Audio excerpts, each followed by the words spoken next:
Hello and welcome to another episode of the Diski Preview Show. My name is Mo and this is Mr. E. As usual, when it comes to the weekend, we give you the latest fixtures and some of the price boosts and specials we have here available at Betfred. So make sure that when you are watching this, spot the little specials that we've got going on and go to betfred.co.za to place your bets. Without wasting a second of your time, we're going to start our journey in England. We've got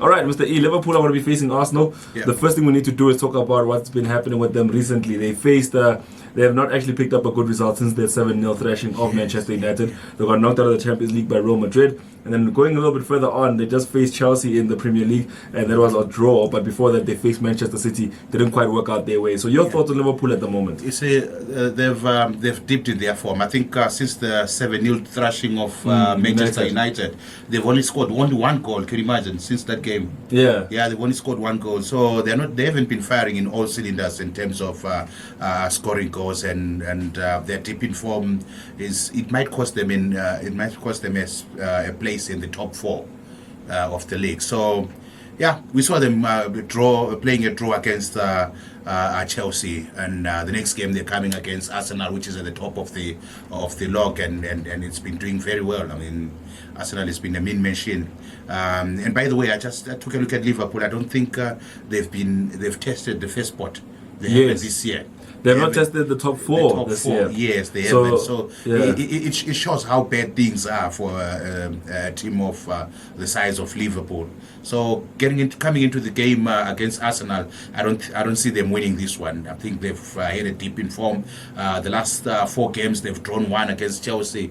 They lost 3, and I can say in about 7 games they've only won 2, which is a bad performance. I mean, they need to come to the party and try and turn around the ship and So let's talk about Arsenal. Everybody is surprised to see them where they are. I think if you placed an outright bet on them to win the league right now, you're the happiest man on the planet because the odds were very juicy. But right now they're top of the league, and they've been winning because people thought that no, this is just a fluke. They're gonna stumble and fall, and then they had that result against Manchester City, which was not savory. They lost that game, but since then they've been able to pick up the results that are necessary. What have you thought of Arsenal so far? Yeah, you see, up until now they've amassed like 72 points, which is quite a lot, as opposed to Liverpool that's got like 43. We're looking at like 29 points different. But I think the approach to the game has been splendid and superb of late. They've managed to pick up the points where necessary, and maybe a draw and a loss here and there, but they've been doing very well. Hence, they are sitting right at the top of the table. Right now, let's talk about the win probability. Liverpool 35%, Arsenal 39% with a 26% draw probability. The history of this match goes way back. A lot of games, I can't even tell you the total there. But just to give you an idea, it's more than 70 games played between these two sides. And Liverpool has just 136 goals in this game, while Arsenal have had 109 goals in this game. When it comes to very historic results, we have to talk about the Liverpool-Arsenal game where Yossi Benayoun scored 2 goals. Torres scored 2 goals. Other side, Andrea Shavin scored 4 goals, one man. That game took place at Anfield. One of the Premier League classics of the recent years, maybe the last 2 decades. So it's going to be a game where we expect to see goals. I mean, in their history, there's always been the case when it comes to these two sides, Liverpool versus Arsenal. So I'm going to talk about Liverpool's next few games, Mr. E. Just give me your thoughts about where Liverpool's mindset might be in likes of the games that are still to come. Liverpool face Arsenal this weekend on this game, match day 30. Then they have to play Leeds, they have to play Nottingham Forest, they have to play West Ham, Tottenham Hotspurs, and Fulham. So these are mostly also catch-up games. The game between themselves and Fulham is a catch-up game they need to play. So talk me through what you think is going through Jurgen Klopp's mind when he plans for the rest of the season. I think what he has to do right now is to try and pick up as many points as possible, 3 points in each game that he plays. A draw will not be enough because it will be derailing their quest to be in the top 4 and get a Champions League spot. So I think when they face Leeds, they need to get the 3 points, not Nottingham Forest and West Ham. It might be a little bit difficult when they face Tottenham, but the upcoming 3 games after Arsenal they definitely need to get the 9 points there to make sure that they stay in the pack to secure a top 4 spot. Arsenal, on the other hand, they got West Ham, they've got Southampton, they've got Man City yet again, and they've got Chelsea and Newcastle. Obviously, their whole story is different. Yeah. They're not chasing top 4, they're chasing the title. They have a lead or a couple of points. What do you think is going through their minds, especially knowing very well that Manchester City still have to worry about that big Champions League tie that's coming up next week? Yeah, I think what they need to do right now is to make sure that they beat each and every team that they come across and get maximum points where possible to stay right at the top. I know that there's a big gap between them and the second team on the log, but for them to keep on or rather to keep on their dreams of lifting the league championship alive, they just need to win everything that comes on their way. At least a draw will be better, but they definitely have to win. Right, so that's where we're going to leave it for now. Last thing I'm going to talk about is the key players. Obviously, Gabriel Jesus making a return to the side with a goal. Good for Arsenal fans. But right now, the likes of Gabriel Martinelli, Bukayo Saka, Martin Odegaard, all have double digits in terms of goals. When you look at it, it's a total of 35 goals they've scored between the three of them for the club. What does that say about the way they attack? I mean, I know usually we look at a team just last week. I think it was Manchester City where Haaland was sitting there on his own with like 20 plus goals and everybody else was sitting on like 7, 6. Yeah. But this one has like 3 players with double digits. What does that say about how they attack? Yeah, you see, the Arsenal, I think I've seen them play. They're quite a good attacking team. They like to play within the 18 area or the D box. So I think it's going to be a high-scoring game, looking at the likes of Gabriel. And 13 goals right now from 29, which is almost the same as Mohamed Salah. So he's got enough to offer. He's got enough to offer to make sure that the team wins against Liverpool. All right, Mr. E, thank you so much for that one. We're going to continue our conversation, obviously, by looking at what's happening elsewhere. So stay tuned. Our next game will be Mamelodi Sundowns versus Swallows.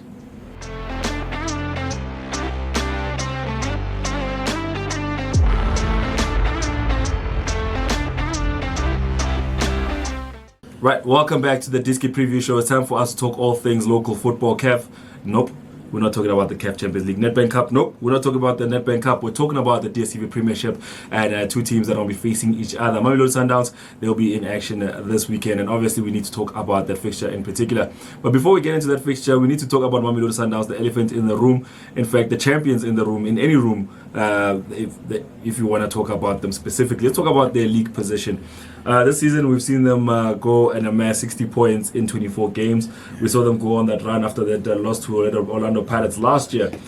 People forget that the last time they lost was against Orlando Pirates in a cup final. It was 3-0. And then for some reason, they just went on an unbeaten run all the way till this date of shooting, which is the 6th of April, 2023. So they've won the league. And last time me and you spoke, we definitely... Imagine that. You can't talk about Mamelodi Sundowns, then the lights go off. Yeah, even last time I think we're talking about Mamelodi Sundowns. We're talking about Kaizer Chiefs. We're talking about Kaizer Chiefs. Hey, these 2 teams. Welcome to South Africa. We must actually leave this in the video so people can see the themselves. Yeah, can say, okay, this is what these guys are going through when they're shooting. So, Mr. E, let's get back to my question. We're talking about Mamelodi Sundowns. And specifically their league position. They're first, they're champions, 60 points from 24 games. What have you thought of their performance this far this season? Well, they've been superb the whole season. I think they've only lost 2 games, man, in the DSTV Premiership, which is very, very, very. Which is very good for Mamelodi Sundowns, and it has helped them to retain the champion. Sorry, the league cup. I mean, being the winners already, they are the champions. I think they've been doing very well. They've been superb in their dealings in terms of making their way to the top of the DSTV Premiership. Yeah, so that's Mamelodi Sundowns, top of the table, champions now crowned, and the rumor has it that they still can break a few records. We'll have to wait and see what happens. Don't forget 30 games played in the DSTV Premiership. They've played now 24, which means that right at this moment in time, just 6 games to go. So they did it with 7 games to go in absentia. They weren't even in the country when it happened. They didn't even need to do anything. They didn't have to lift a finger. But that's how good if you do your things right. You won't need to be you won't need to be the president for the coronation. Now, let's talk about it. Mamelodi Sundowns 79% form. This is down to the amount of draws they've been picking up. Yeah. And I want to talk about these draws for a second. I mean, last time me and you spoke, we spoke about Mamelodi Sundowns going to play SuperSport United, the first game they played after returning from Africa. Yeah. And me and you were both of the impression that no, they want to come back and carry that form that they had from Africa into the DSTV Premiership, only to find out that they're going to pick up a draw. Yeah. You know, talk to me about that. Yeah, they did pick up a draw. I think it was a lot more, it's got to do with a lot of complacency from the players, not the coach, because I know Rulani always wants a win. He's one strict coach. So I think there's been a lot of complacency on them. I saw also the last game that they played against, it was a draw against, was it Cape Town City? Yeah, the recent draw against, yes, they were playing very well. It was a formidable first 11 against Cape Town City, but they missed a lot of chances, and the way they missed their chances, I think they're not so they lack so much precision, and that points to one thing, which is complacency, because they had already picked up or rather won the championship, so there was nothing to fight more about. Maybe they are looking forward to playing in Cape or something. I'm not too sure, but well, they're currently sitting at 60 points. Yes. They've got 6 more games to go, which is 18 points. So why shouldn't they go to 78 and break the records? I mean, like, it will be quite phenomenal if they get to 78 points. Well, the report came out this week that Marcelo Allende, he's a football federation. They're saying that they want the player back because they think he's in the wrong league. So that has nothing to do with Mamelodi Sundowns. Obviously, they're doing exceptionally well. Just won the DSTV Premiership, going into the knockout phases of CAF Champions League football. But the FA is saying that they want him to go to Europe. They want him to play football that side because he was a rising star in Chile before he came to South Africa. What are your thoughts about his performance in particular this season? Yeah, he's one guy who came with a very, very big price tag and he's been playing very well. But I'm not convinced with him going to play in Europe. I think he must try and stay maybe in South Africa and sharpen up his craft as a football player. And after that, maybe a year or so, once he's ready to go there, he can go. But for now, I think it's still early days because he hasn't given much. I think he scored only 2 goals. Maybe it's because he's a midfielder in 17 matches. So I think he just needs to stay there and try and be disciplined, and maybe something is going to come up. All right, so what are your thoughts about this game? Overall, let's talk about the league positions of both these sides. Mamelodi Sundowns going top of the table around match day 7, and they've been there since then. Both Swallows, they started off the season looking like they might rise. By match day 3, they were already sitting at a 7th position, and they went all the way down to 11th, and then by match day 6, they went to their highest for the season, which was a 6th position. But the rest of the season, they've been in and out of the relegation zone and the playoff spots.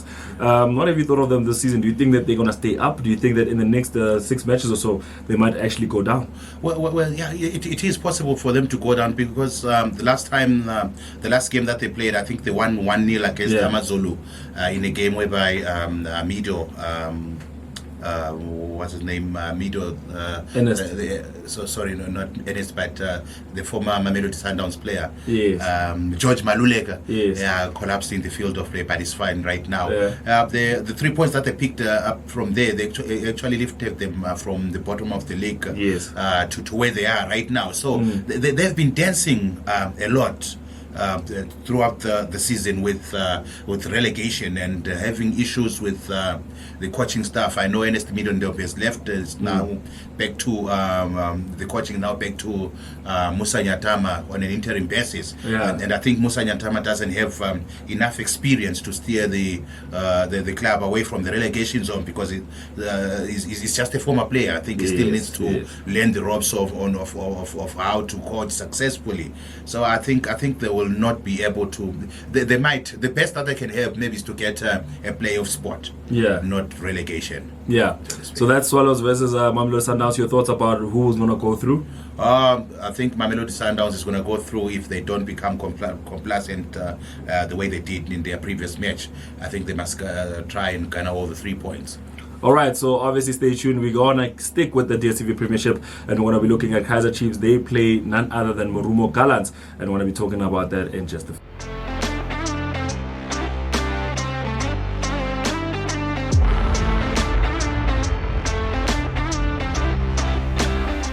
Welcome back to the Diski Preview Show. We just covered some DSTV Premiership football with Mamelodi Sundowns taking on Swallows, and we also talked about Liverpool taking on Arsenal. Now it's time for us to talk about Kaizer Chiefs, the biggest club from Soweto according to many, and Morumo Gallants, the team that's sitting rock bottom in the DSTV Premiership. Mr. E has been doing his analysis and he's going to be sharing his thoughts with us.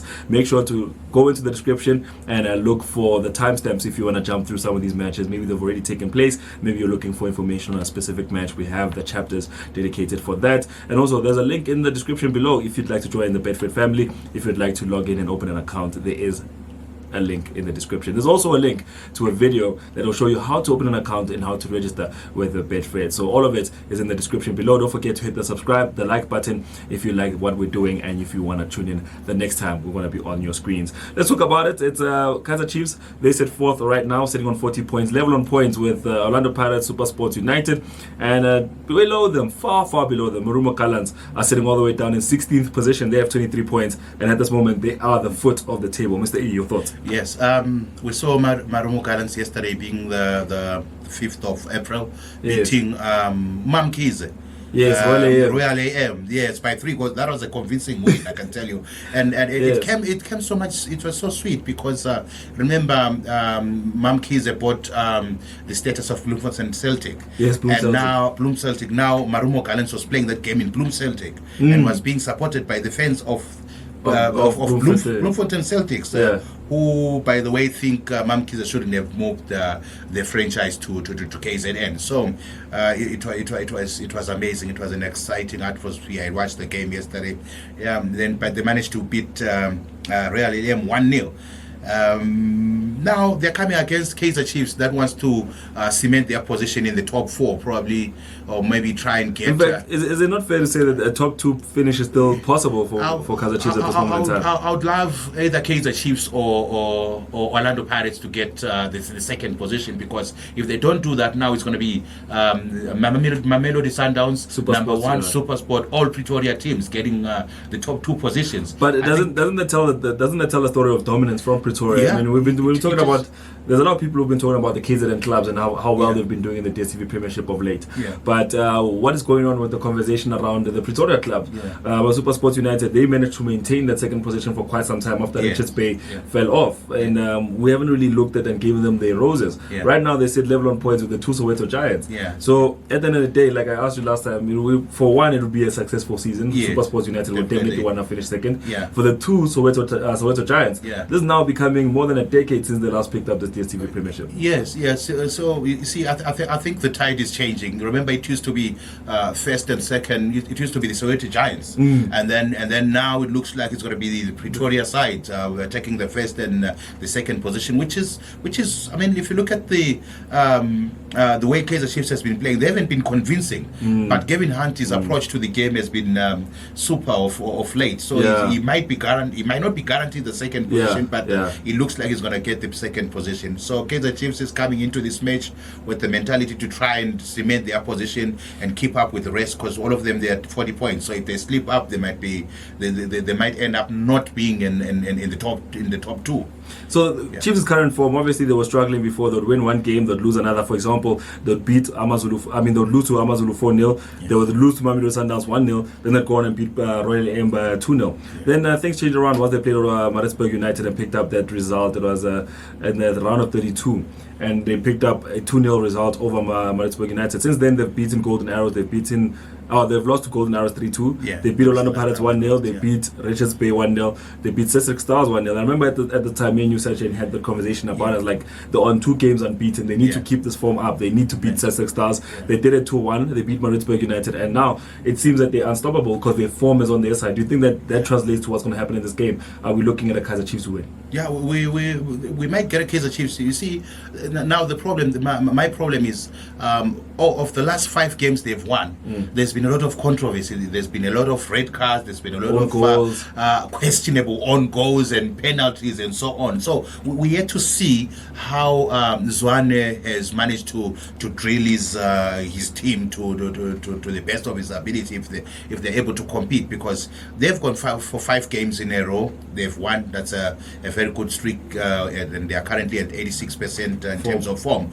Yeah, but they're facing Morumo Gallants that has been playing outside the country on their African safari, and they finished the log on top of their they finished on top of their log in their African safari. So it's not a game that's Morumo Gallants is not a team that's going to be pushed over, and if Kaizer Chiefs is not careful, we might see a disappointing result for Amakosi in this time around, because Morumo Gallants now wants to move from the bottom of the table. They want the 3 points more than Kaizer Chiefs does at this current moment. So what do you think is going to happen? Win probability is currently sitting at 51% in favor of Kaizer Chiefs, 19% in favor of Morumo Gallants, and 30% in terms of the draw. What do you think is going to happen? But we've always known, I think we've always known that Kaizer Chiefs, where you expect them to win, they actually go on to draw. So I think this game is going to be a straight draw. All right, Mr. E going for the straight draw. Stay tuned. We're about to take a journey to Italy, and after that we are going to all the way to Spain. Italy being Lazio versus Juventus, and also Real Madrid versus Villareal. Stay tuned.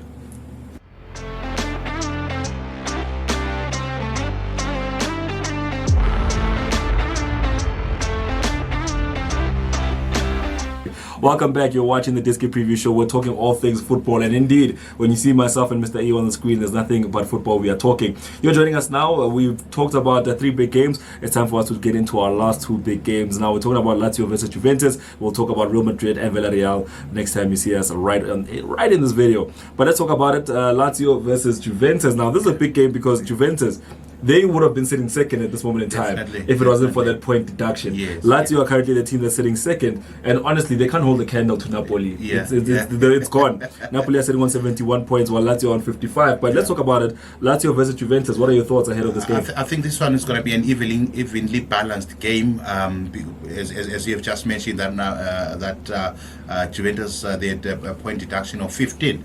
Currently, they had 44. Which is 10 points behind Lazio. Yeah, if we add that 15. They'll go to 59. I mean, that's it was so devastating for them to lose those points. But it's an evenly balanced match, which can go either way.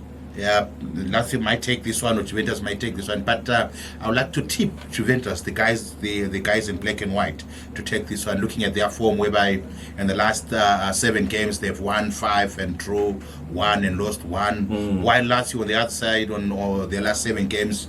They've lost 2, drew 1, and won 4. I think, and the current the current form, they had 64% Lazio, while Juventus is at 79. So I'm tipping Juventus to get to win this one. Well, the win probability definitely agrees with Mr. E. Right now, win probability 35% for the home team Lazio, while it's also at 33% for the win for Juventus and 32% for the draw. Now let's talk about it. This is obviously a big game, and it has a lot of history in it. 39 wins have gone the way of Juventus, while 15 have been draws, and 17 have gone the way of Lazio. So historically, Juventus have a dominance over this game. They've scored 116 goals against this opposition, while Lazio have also struggled in this game, only scoring 75 goals against this opposition. We don't want to go into the nitty-gritties of those stats, but the last 5 times they've met, Juventus won 2 back-to-back, 1-0, 3-0, and they had a draw 2-2. That was also in the Serie A, match day 37, second last game of the season. And going into 2021 season, 2021-2022, you will see that Juventus have continued to dominate Lazio. So they've already met in the Coppa Italia quarterfinals, where Juventus won, and this season they've already met in match day 15, where Juventus won that game by 3-0. So with that in mind, Mr. E, do you think that it's going to be a simple case of who scores the opening goal go on to win the game? Yeah, definitely. But Juventus, they've been very solid at the back throughout the whole season. I think they've done very well, and I'm sure if they score first, I think they will go score first. They might as well have to pack the bus and pray, or rather try and defend as much as possible, so that Lazio does not come back. Remember, Juventus can no longer play for the championship. Or the top 4. They can only now win, or maybe try and win the Italian Cup or something. Yes, the Coppa Italia. Yes, that's the consolation they can get for this year. So I'm tipping Juventus. That has got a slight edge over Lazio, although the teams are evenly balanced at this moment in time, despite the low positions or the low standings right now. So I'm tipping Juventus to take this one by maybe a goal or 2-0. Right, Mr. E is tipping you to take that one. But before we wrap it up, I know you've already given us your prediction. I just want to talk about some of the big name players to look out for in this game. I'm seeing a name here, Andreas Milik. I remember he signed for Juventus. I just haven't been following his progress. But Moise Keane, Angel Di Maria, it's been a team with a lot of big names in it. Yeah. And you're looking at their goals. I mean, none of them have hit double digits. The same can be said for Italian Giants Lazio as well. Ciro Immobile, 21 games, 9 goals. And then you also look at the likes of Felipe Anderson, also 6 goals in 28 games. So what does that say about both these sides? Because obviously we're going to be looking at goals also. Yeah. Should I be going for goals over 2.5 or should I just be going for goals under 2.5? Because it looks like it might be a 1-0 or 2-0 result. I think you should go for goals under 2.5. Yeah. All right, so that's Mr. E's prediction for Lazio versus Juventus. Let's move on to Real Madrid, where Karim Benzema is in hot form. He's on fire. Reports say that the police had to come to his house because the house was on fire too when he arrived yesterday. Some are even saying that he was driving on the road and his car was leaving a trail of flames. Because of the kind of form and mood that Karim Benzema is currently in. Stay tuned. You're watching the Diski Preview Show on YouTube.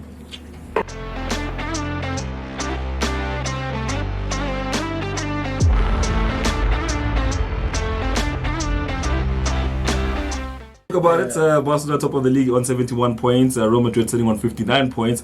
I think that ship has sailed at this point. 27 games played, meaning that there's about 10 plus games to play till the end of the season. But it's time for us to talk about the really important stuff. Now, Real Madrid, they just came out of a thrashing. They beat Barcelona by 4 goals to nil. I went on, and you can look at the video, the previous video. I'll link it up here.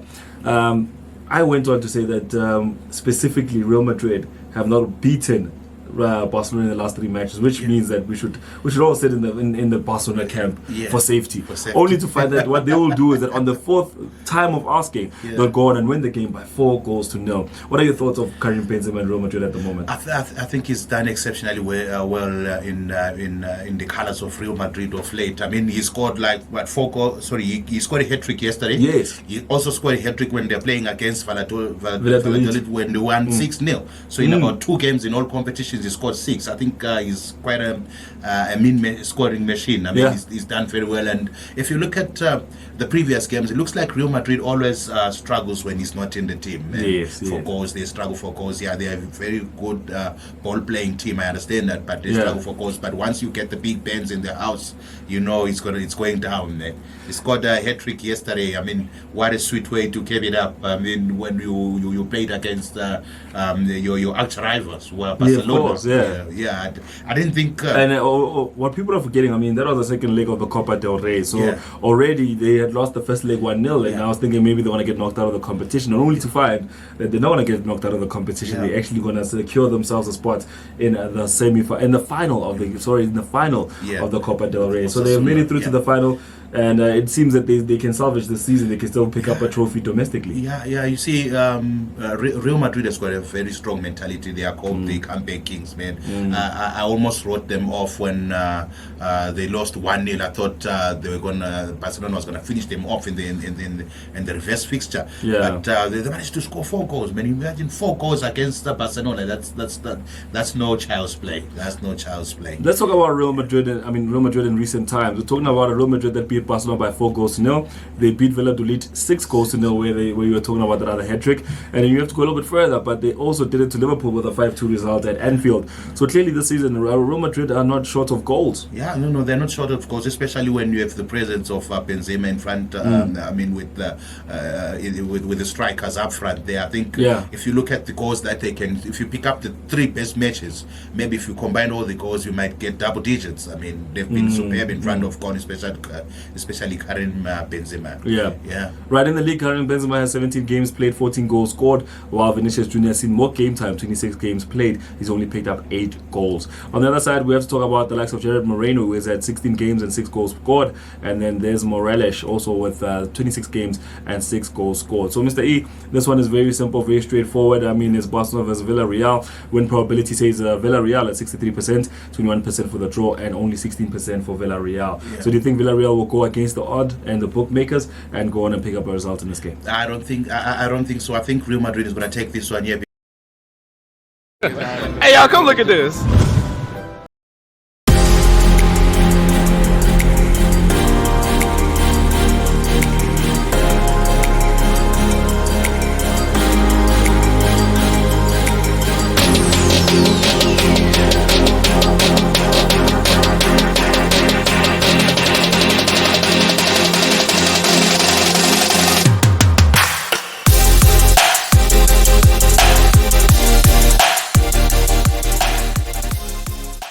The Betfred promise is value for money, friendly service and fast payments. When you choose to bet, Betfred.